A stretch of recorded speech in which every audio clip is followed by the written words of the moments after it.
Samantala, scripted. Yan po ang puna ng ilan kaugnay sa pagsuko ni Janet Lim Napoles.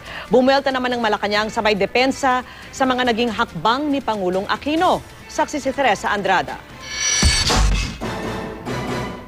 Dumaan man sa regular na inspeksyon ng Presidential Security Group, walang posas na dumating alas 9:37 kagabi sa Malacanang si Janet Lim Napoles.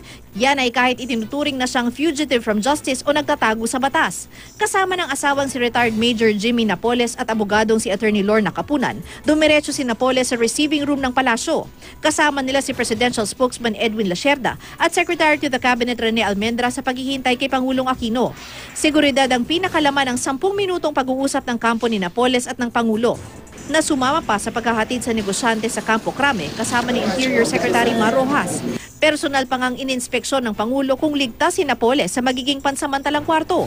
Tanong tuloy sa palasyo, hindi ba nakakababa sa Office of the President ang pagsuko rito ng isang akusado?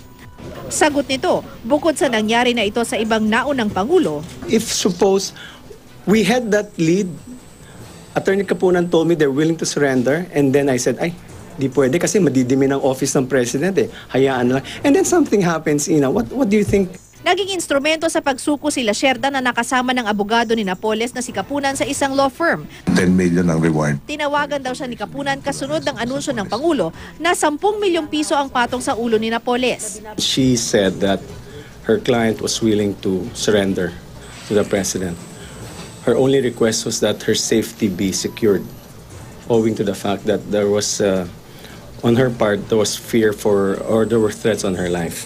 Nakipagkita muna ang grupo ni Lacerda sa asawa ni Napoles at kay Capunan sa Makati bago tumuloy sa Heritage Memorial Park sa Taguig.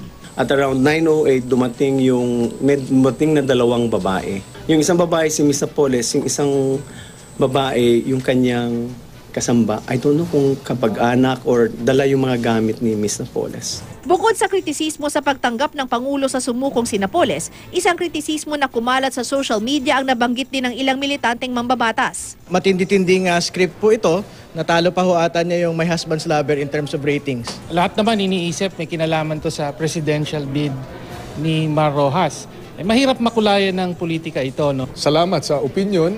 Everybody entitled to their opinion, kahit mali. Inusisa naman ng grupong Anak Bayan ang ugnayan ni Napoles at ni Executive Secretary Paquito Ochoa Jr. dahil tumayong collaborating counsel ni Napoles ang law firm na pinanggalingan ni Ochoa.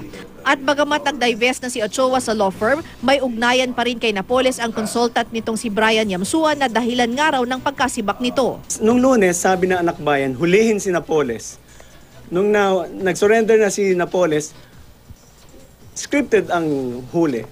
Make up your mind, Anak Bayan, and be a little bit smarter than what you have stated. Ang kampo naman ng whistleblower na si Ben Hurluy, bagamat hindi minasama ang nangyari, may tanong kaugnay sa umano'y pagsuko. Kailangan nating malaman talaga kung nag-surrender pa siya o hindi. Kasi ayon sa aking impormasyon ay talagang malapit na siyang masukol ng ating mga otoridad. Teresa Andrada, ang inyong saksi.